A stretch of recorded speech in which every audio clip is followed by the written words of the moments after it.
وأيوب إذ نادى ربه أني مسني الضر وأنت أرحم الراحمين فاستجبنا له فكشفنا ما به من ضر وآتيناه أهله ومثلهم معهم رحمة من عندنا وذكرى للعابدين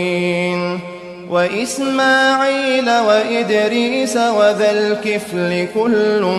من الصابرين وأدخلناهم في رحمتنا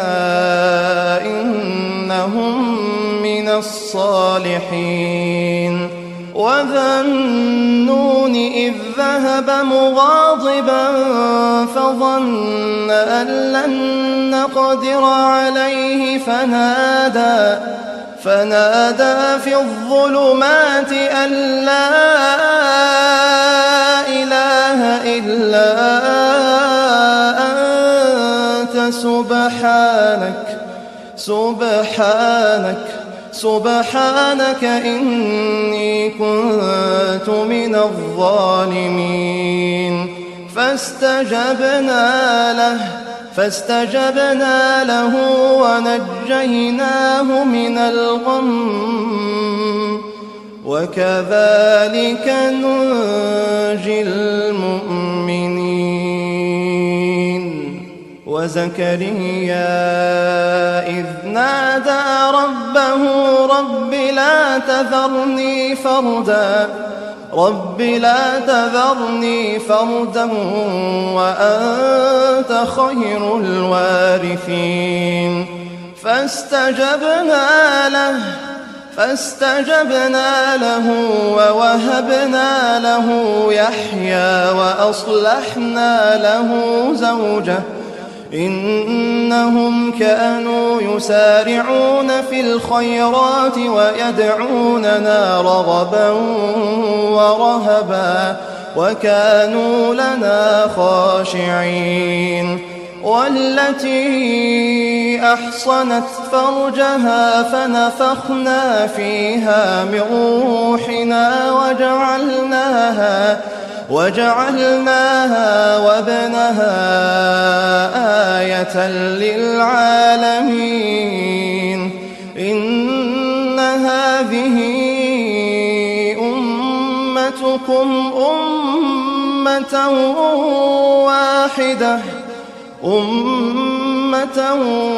واحدة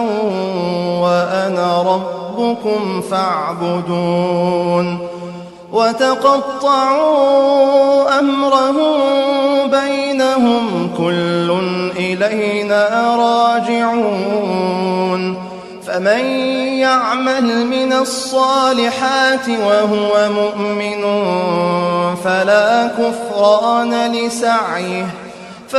كفران لسعيه وإنا له كاتبون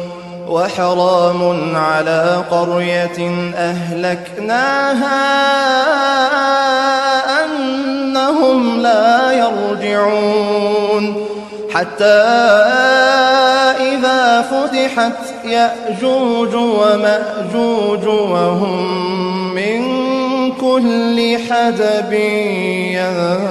ينسلون واقترب الوعد الحق فإذا هي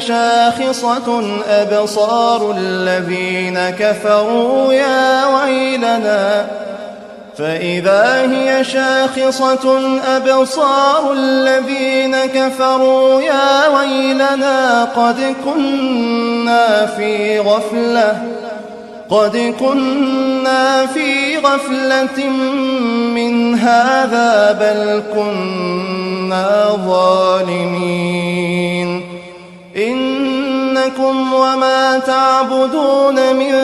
دون الله حصب جهنم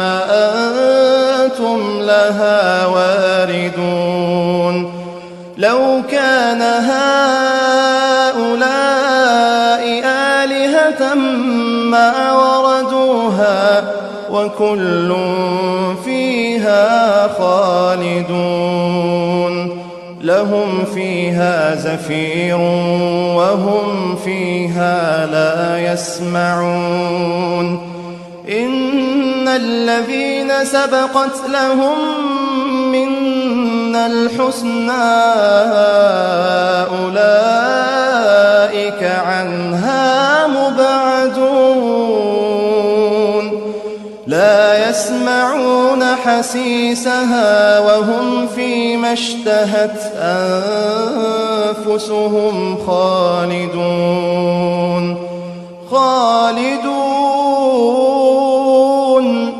لا يحزنهم الفزع الأكبر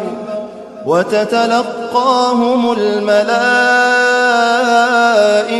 هذا يومكم الذي كنتم توعدون